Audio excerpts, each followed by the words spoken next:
আসসালামু আলাইকুম বন্ধুরা, আজকে আপনাদেরকে দেখাবো একটি ফ্যান কন্ট্রোল সার্কিট। বাজারে তো নিত্য নতুন সার্কিটগুলো আপনারা দেখেন, কিন্তু আমাদের এই সার্কিটগুলো কেন কিনবেন, কিসের জন্য কিনবেন, আপনাদেরকে আজকে সব রকম ভাবে লাইন দিয়ে প্রসেসিংগুলো আপনাদেরকে দেখিয়ে দেবো। এবং এগুলো হচ্ছে আমরা প্যাকেজ সিস্টেমে সেল করব। এক পিস ফ্যান কন্ট্রোল এবং এক পিস ফ্যান মাত্র 350 টাকা। আমি আবারও বলছি, এক পিস ফ্যান কন্ট্রোল সার্কিট এবং এক পিস ফ্যান মাত্র 350 টাকা। তাহলে বন্ধুরা চলুন, আমরা পাওয়ার সাপ্লাইটি দিয়ে আমরা টেস্টিং এর জন্য একটি ফ্যানকে তৈরি করে রেখেছি ছোট্ট করে কাগজ দিয়ে, যাতে আপনাদের বুঝতে সুবিধা হয়। দেখুন, আমরা পুরোপুরি 12 ভোল্ট রাখবো, 11 ভোল্ট, 12 পুরোপুরি 12 ভোল্টের কাছাকাছি রাখবো। হ্যাঁ, ঠিক আছে। লাল যেটা সিঙ্গেল দেখতে পাচ্ছেন ওটা হলো অ্যাম্পিয়ার, এবং প্লাস এবং মাইনাসটি খুব সুন্দরভাবে করে লাগাতে হবে। তার আগে ফ্যানের লাইনটা আপনাদেরকে দেখিয়ে দিই। ফ্যানের হচ্ছে প্লাস মাইনাসটি কি সুন্দরভাবে করে লাগাতে হবে, যাতে ভুল না যেন হয়। ভুল হয়ে গেলে প্রবলেম, ফ্যানটি নষ্ট হয়ে যেতে পারে। লাইন দেওয়ার সঙ্গে সঙ্গে ফ্যানটি একটু জোরে করে ঘুরে আবারও আস্তে হয়ে যাবে। এরপরে দেখুন, রুম টেম্পারেচার হিসাবে আপনার ফ্যানটি চলতেই থাকবে। এবার চলুন আমরা গ্যাস লাইট দিয়ে টেস্টিং করে আসি। গ্যাস লাইট দিয়ে সেন্সরটি যখন গরম করছি, ফ্যানটির গতি দেখুন তত জোরে জোরে বাড়ছে।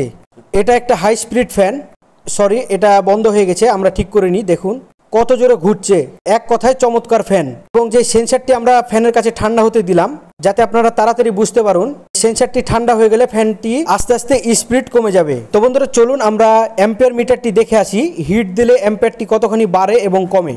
তো বন্ধুরা, যেহেতু আমি বলেছি যে এটি একটি হাই স্পিড ফ্যান, তো এটি হচ্ছে 2 ওয়াটের ফ্যান। ম্যাক্সিমাম টেম্পারেচারে কত অ্যাম্পিয়ার টানে ফ্যানটি, চলুন আমরা দেখে আসি। আমি আবারও গ্যাস লাইট দিয়ে হিট দিচ্ছি অ্যাম্পিয়ার দেখানোর জন্য। দেখুন আমি হিট দিলাম, ফ্যানটি আবারও সেই গতিতেই ঘুরতে শুরু করেছে, প্রথমে যে গতিটা ছিল, এবং অ্যাম্পিয়ারটি আস্তে আস্তে বাড়ছে। ফ্যানের যতখানি অ্যাম্পিয়ার ঠিক ততখানি আপনারা দেখতে পাচ্ছেন আমাদের পাওয়ার সাপ্লাই দেখা যাচ্ছে। এবং আমাদের সেন্সরটি আমরা এখন ঠান্ডা করতে দিয়েছি, অ্যাম্পিয়ারটি কমে যাচ্ছে আস্তে আস্তে। এই ফ্যান কন্ট্রোল সার্কিটটি আপনারা যে কোনো স্থানে ব্যবহার করতে পারেন, যেমন অ্যাম্পলিফায়ারের মধ্যে, পাওয়ার সাপ্লাইয়ের মধ্যে।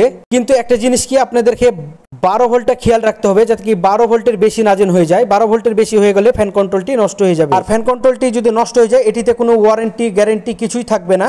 এই লাইনটি দেওয়ার সম্পূর্ণ আপনার উপরে নির্ভর করবে। তো বন্ধুরা, আশা করি বুঝতে পেরেছেন ফ্যান কন্ট্রোল সার্কিটটি কিভাবে করে কাজ করে। যদি আপনাদের কারো প্রয়োজন হয়, অবশ্যই আমার সাথে যোগাযোগ করে এই সার্কিট এবং ফ্যানটি নিয়ে নিতে পারেন, খুবই সীমিত দামে। স্টক খুবই সীমিত, দেরি না করে আজকে অর্ডার করে ফেলুন। সুন্দরবন কুরিয়ার সার্ভিসে সারা দেশে ডেলিভারি দেওয়া হয়। তো বন্ধুরা চলুন ফ্যানের বাতাসটি আমরা দেখে আসি। লড়ে গেছে। এখন এটা যদি ঠান্ডা হয়, তাহলে দেখবেন সাথে সাথে এটা স্পিডটা কমতে থাকবে।